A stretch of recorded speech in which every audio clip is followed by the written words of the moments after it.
N'en déduisez surtout pas que l'Église catholique vous cache la vérité, assurément, en faisant mention des faits et des personnages qui ont réellement existé quand Jésus est né. L'évangéliste Luc, et ça c'est très important, veut surtout nous enseigner que la naissance de Jésus est un événement inscrit dans notre histoire. Ça mérite des applaudissements.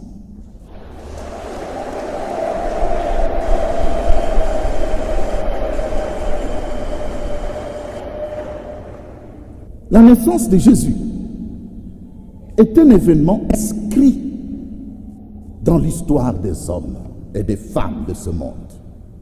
Pour cela, la bonne nouvelle que Saint Luc nous annonce reste bonne pour nous aujourd'hui et pour nos contemporains. Nous devons y croire parce qu'elle est vraie.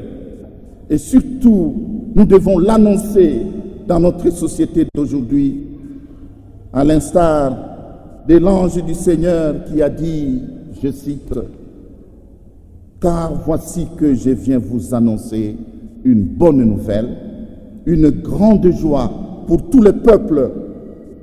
Aujourd'hui, vous est né un sauveur dans la ville de David. » Fin de citation. Luc chapitre 2, les versets 10 à 11.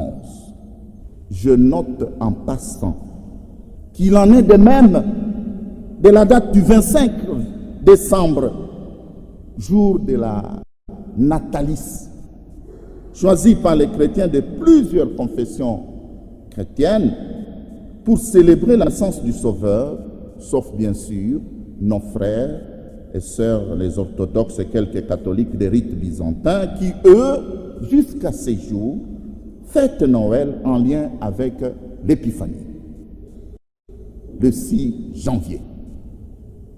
Il n'y a pas de contradiction à ça. L'on retiendra que le 25 décembre est une date convenue entre plusieurs confessions religieuses de tradition chrétienne. Ils se sont entendus. La dite convention date, tenez-vous bien, du 4e siècle de notre ère, c'est-à-dire l'ère chrétienne. Cette date a été officialisée par l'empereur Théodose. Pourquoi cette date?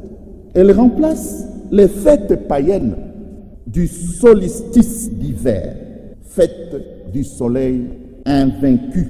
Car dans l'Empire romain, c'est à partir de ce moment de la saison que l'on célébrait depuis très longtemps la renaissance du soleil, pendant que les jours commençaient à devenir plus longs que les nuits, comme présentement. Pour nous chrétiens, en célébrant Noël à cette date, nous voulons affirmer aux yeux du monde entier que Jésus, Verbe fait chair, est le seul soleil levant. Il est l'astre qui illumine le monde entier. Il est la lumière qui triomphe sur les ténèbres. Et d'ailleurs, Jésus lui-même l'a dit dans sa prédication, à savoir, je suis la lumière du monde. Jean chapitre 8, verset 12 et Jean chapitre 9, verset 5. Il nous invite à notre tour à devenir également lumière. Je me suis fait un peu professeur d'histoire pour balayer certaines illusions. Eh bien, quand on vous dit, voilà, le 25, Jésus n'est pas né le 25 décembre, ça ne me dérange pas. Quand on vous dit, ben, il n'est pas mort à 33 ans, c'était 34, 37 ou... Ben, ça ne fait rien, moi. Ça ne devrait pas bousculer votre foi. Splendeur dans la simplicité. Frères et sœurs, je vous invite maintenant à nous émerveiller devant la fresque de la grandeur dans la simplicité de la naissance du Fils de Dieu, que l'évangéliste Luc, encore lui, nous décrit dans un style très captivant.